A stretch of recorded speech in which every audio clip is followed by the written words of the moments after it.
Dios te bendiga en este día.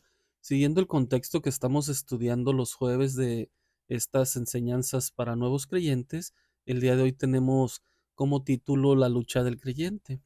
Bueno, ya estuvimos viendo los títulos de Jesús, como dar por así decirlo, dar una introducción a este tema. Vimos la semana pasada sobre mi buen testimonio también. Vimos también el arrepentimiento y conversión. Usted puede ver esos videos por aquí en la página, los puede buscar. Y el día de hoy, siguiendo ese mismo contexto que traemos, vamos a ver la lucha del creyente. Pues una vez que se arrepiente, se convierte, empieza a luchar por su testimonio personal, por tener un buen testimonio, pues van a venir luchas, ¿verdad? Y es un punto muy importante porque cuando entendemos, por ejemplo, la semana pasada, que tenemos que tener un buen testimonio ante toda la gente, empezando por nuestro hogar, en la iglesia, siguiendo un orden adecuado, tenemos que entender también que va a venir una lucha muy grande. Y ahí es donde muchos creyentes o nuevos creyentes ven que las cosas no es tan fácil como ellos pensaban y salen corriendo. Esto tomando en cuenta que estamos en una iglesia correcta, ¿verdad? Que estamos siguiendo un evangelio correcto, porque si estamos en un evangelio de, vamos a decir, de esos de la prosperidad, de esos carismáticos, pues en realidad normalmente no hay muchas luchas porque solamente creen en promesas falsas, en cosas que la Biblia no promete, porque inclusive ni siquiera te impulsan a luchar con tu pecado. Entonces, la lucha verdadera empieza cuando empiezas a luchar, eh, con tu pecado. Otra de las cosas que yo veo en muchas iglesias que cuando se habla de estos temas siempre te quieren hacer creer o quieren aparentar que tu lucha siempre va a ser los demonios, siempre va a ser Satanás. Claro que hay un poquito de eso, ahorita lo vamos a ver, pero primero que nada quiero decirte que la principal lucha que vas a tener va a ser contigo mismo, con tus propios pecados, con tu carácter, con tu forma de ser, con la manera en que te criaron desde niños. Todo eso va a ser tu lucha principal. ¿Por qué? Porque muchas veces estamos llenos de orgullo, de idolatría a nosotros mismos. Entonces, cuando te dicen, por ejemplo, tienes que dejar de mentir, pues siempre vas a buscar una excusa para mentir. Cuando te dicen que, por ejemplo, en el ámbito de la pareja, que el hombre tiene que mostrar ese amor a la pareja, que la mujer tiene que sujetarse al hombre, es la primera lucha que vamos a tener porque hoy en día la cultura nos ha enseñado otras cosas, el feminismo que existe, aún el machismo, que hay hombres que quieren aprovechar su lugar de cabeza de hogar para abusar, ¿verdad? De su posición y portarse de una manera muy ruda, muy fuera de lo que el carácter de Cristo nos demanda. Entonces, primero que nada, pues si ya reconocimos que somos pecadores, debemos de reconocer que hay mucho pecado por el que tenemos que luchar, ¿verdad? Entonces, como lo estaba diciendo, pues nuestro principal enemigo vamos a ser nosotros mismos. Tenemos que aprender a lucharlo, a quitarlo de nuestra vida. Entonces, eso no significa que el enemigo no esté obrando, ahorita vamos a ir para ese punto, pero quiero que quede bien claro esto. Muchas veces hay iglesias que si, vamos a decir, estás batallando con dejar el orgullo, te van a decir que tienes un demonio de orgullo y no es cierto. En realidad, cuando una persona verdaderamente se convierte, el Espíritu Santo, ya lo explicamos en el video de arrepentimiento y conversión, el Espíritu Santo viene a morar en ti y te sella, y ya es el Espíritu Santo estando en ti, no hay lugar para que entre ningún espíritu inmundo. Podemos creer que haya gente que esté endemoniada, que no es creyente, pero en los creyentes eso no es posible. También debemos de entender que el enemigo no es todopoderoso, Satanás no es todopoderoso, no es omnipresente tampoco, no está en todos lados. Entonces son errores que a veces cometemos el atribuirle al enemigo, a Satanás, atributos que solamente le corresponden a Dios. El enemigo tampoco sabe tus pensamientos. Ahora, eso no significa que no tenga, vamos a decir, artimañas para conocerte o para saber cómo actúas.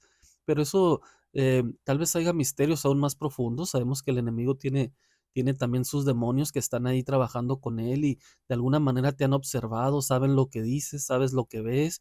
Vamos a decir, ellos saben lo que estás viendo a veces en tu celular cuando tú piensas que nadie sabe. Ellos saben cómo te comportas en el trabajo, con tus amigos, y esa información la usan en tu contra. Pero como decías del principio, antes de empezar a achacarle cosas al enemigo, a culparlo de todo, debemos de reconocer que somos nosotros mismos. Y ahí está en Gálatas, Gálatas, yo tengo como lectura que voy a apuntar todas las citas, Gálatas del 5:13 hasta el final del capítulo 5 pues nos habla todo esto de la lucha de la carne contra el espíritu. Y pues cuando dice carne, pues somos nosotros mismos. Tú estás peleando por dejar pecados y ya después, cuando vamos a decir, si empiezas a hacer las cosas de una manera bien, entonces cuando muchas veces empieza esa lucha más fuerte que es la del lado del enemigo, cuando el enemigo viene a hacer cosas. Ciertamente también es muy usual cuando una persona se convierte de verdad y quiere empezar a dejar cosas de su vida, pecados y todo eso, el enemigo viene a querer asustarte. Muchas veces te puede mover alguna silla, te puede, no sé, puede hacer algunas cosas en tu hogar y esa mucha gente se asusta y prefiere alejarse de Dios de vez de combatirlo, de luchar contra el enemigo y vencerlo, con la ayuda de Dios, obviamente. Entonces, pasando al siguiente punto, sí es ciertamente el enemigo también dice la palabra de Dios que también nuestra lucha no siempre es contra carne y sangre, sino también es contra las potestades de las tinieblas. Pero como le digo, eso ya estamos hablando cosas más fuertes y hay que ser honestos con nosotros mismos. El enemigo, ya lo dije, no viene a poseerte, simplemente viene y te pone piedras de tropiezo conforme lo que él conoce de ti. Empieza, vamos a decir, si nosotros como hombres tenemos problemas con ver a las mujeres, pues te va a poner mujeres alrededor de ti. Te va a poner ahí cosas, eh, que te hagan caer en eso, pecar. Si, vamos a decir, si alguno de tus pecados que estás luchando es el cigarro, el alcohol, pues te va a poner gente alrededor tuyo, amigos que te van a invitar, supuestos amigos, porque tú eres creyente, ellos no, y ellos sí pueden ser manipulados por el enemigo para manipularte a ti, para hacerte caer, pero tú ya no puedes ser poseído por un espíritu inmundo, que quede eso bien claro.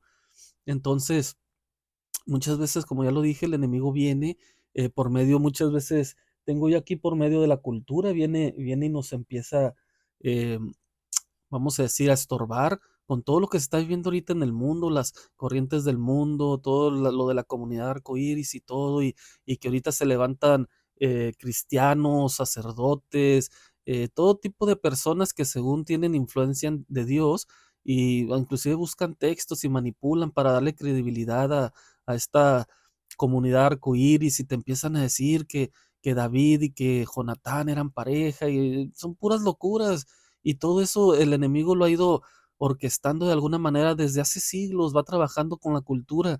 El enemigo ahorita, creo yo, esto es muy personal, creo yo que ahorita es cuando trabaja menos, porque ha trabajado tanto por el lado de la cultura, que simplemente ya está dejando que la misma corriente del mundo, la cultura, nos esté llevando y estemos creyendo en eso. Todo lo que se vive ahorita en las falsas religiones, todo las corrientes que te piden dinero, la prosperidad, el humanismo, todas esas sectas, nosotros ya tuvimos por ahí unos videos de las sectas, si usted quiere buscarlos, y en común siempre van a tener lo mismo, que te hablan bonito de la familia, y no es que esté mal hablarte de eso, pero se afanan en eso, pero no te hablan del pecado. Todas esas son cosas que el enemigo ha ido produciendo poco a poco con el correr de los años. Si usted se pone a investigar de la historia de la iglesia, en la historia de la iglesia antes no sucedían ese tipo de cosas, ¿no? Que vamos a decir, no vamos ahorita a discutir si existe o no existe, pero el hablar lenguas, el danzar, el gritar, todas esas cosas que se ven ahorita en la iglesia y viene gente nueva y empieza a ser manipulada por eso y empieza a hacer lo mismo en vez de que haya una verdadera conversión, que haya un verdadero avance en su vida espiritual, empieza a imitar lo que ven las demás personas. Entonces, esa es la manera en que el enemigo está trabajando principalmente. Ahora, como ya le dije, a los no creyentes, sí podemos creer que haya gente que esté endemoniada. De hecho, pues en teoría se puede decir que todo el que no es creyente está endemoniado, está siendo manipulado por el enemigo. Ahora, de esos casos hay algunos que se pueden exhibir de alguna manera sobrenatural, por así decirlo, y ahí es cuando se empieza una liberación. Igual la liberación no es ordenarle nada al demonio, no es estarle gritando. Para que la persona sea libre se le tiene que predicar la palabra de Dios. Entonces, en cada situación tú predicas la palabra de Dios. Por eso, donde quiera que vayas, siempre es la palabra de Dios lo que tienes que predicar, para que las personas sean verdaderamente libres. Bueno, también ahí en Santiago 1:12 dice que bienaventurado el varón que soporta la tentación. Entonces, nosotros tenemos que ser, eh, fuertes para soportarlo. Dice la palabra también que resistamos al diablo y huirá de nosotros. Entonces tenemos que ser fuertes y nos tenemos que agarrar de la palabra de Dios, del conocimiento de Dios, y tenemos que estar seguros también de que Dios está con nosotros. Ahí en Hebreos dice que, hablando de Jesucristo, que fue un varón que fue probado, que fue tentado y soportó todo, y ahora es nuestro auxilio. Entonces Jesús, como muestra, él pudo ser, cuando fue, por ejemplo, cuando fue al desierto, fue tentado por Satanás después de ayunar 40 días y él resistió. Entonces, como él ya lo pasó, Jesucristo ahora es nuestro auxilio.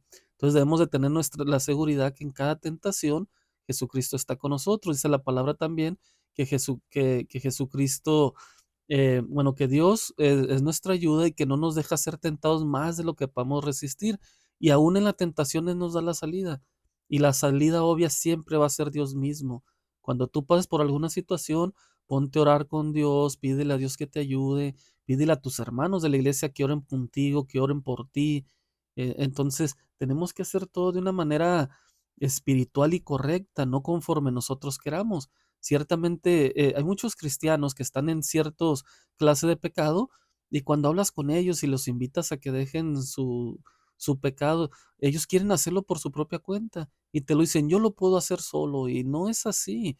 Dios ha puesto medios para que podamos librarlos y muchas veces esos medios es ayudarnos unos con otros. Creo que hay cosas que tienes que luchar tú solos, pero hay cosas que necesitas la ayuda. Para la próxima semana vamos a hablar un poquito de los medios de gracia, que básicamente son cosas que nos ayudan para tener mayor gracia de Dios, o puedes decir mayor bendición o mayor ayuda de parte de Dios. Y tienes que participar en ellos. Uno de ellos es la comunión entre hermanos, cuando te congregas. Entonces, si no estás en comunión con tus hermanos, cuando vengan las luchas, las pruebas, ¿cómo quieres que Dios te ayude? Debemos de ser inteligentes, diligentes en estos asuntos y cada vez acercarnos más en comunidad con los hermanos, dejar cada vez más el mundo, no significa aislarte del mundo como algunos lo predican, claro que tienes que salir a trabajar y todo, pero tienes que ser cristiano 24/7. Tienes que demostrar que eres un hijo de Dios. En el trabajo va a haber luchas, va a haber pruebas, gente que te va a ofrecer cosas que no debe o situaciones que puedes caer que no debes. Ahí va a estar la lucha diariamente. O tú tienes que ser fuerte, siempre pidiéndole a Dios que esté contigo, que te ayude, pero también poniendo de tu parte. Es otra cosa que el cristianismo siempre ha caído en extremos. De un lado, el extremo que no le quiere pedir ayuda a Dios, y del otro lado, el extremo que siempre quiere dejarle todo a Dios en el sentido como que Dios fuera un genio de la lámpara y va a venir y va a quitar tu pecado. No, cuando tú le pides algo a Dios que quite de ti, te va a pasar por la lucha para que la puedas vencer. Si tú quieres dejar el cigarro, pues tienes que luchar contra tu instinto. Si quieres dejar el alcohol, si quieres dejar la mentira, si quieres dejar el orgullo, tienes que luchar contra eso. Claro que Dios ahí está contigo. Pero hay gente que inclusive dice, si Dios quisiera que yo dejara esto, Dios lo quitara de mi vida inmediatamente. No, no puedes tentar a Dios tampoco. Entonces tengamos cuidado. Este tema puede ser muy amplio, puede dar para más, pero lo vamos a dejar por aquí. Voy a poner aquí algunas, algunas citas en lo que estamos basándonos. Ya saben que esto es un resumen. Si usted quiere recibir el estudio completo sobre estos temas, pues tendría que ser presencial. Esto es solamente un resumen. Los jueves tenemos estudio. En el mismo estudio usted puede preguntar, puede compartir. Obviamente todo en orden, no estamos ocasionando un desorden, pero usted puede venir y si tiene alguna duda, preguntar en el estudio. Igual si usted tiene alguna duda y le podemos ayudar, mándonosla por estos medios o en privado y trataremos de responderle a la brevedad posible. Entonces dejamos este video por ahí. Dios los bendiga.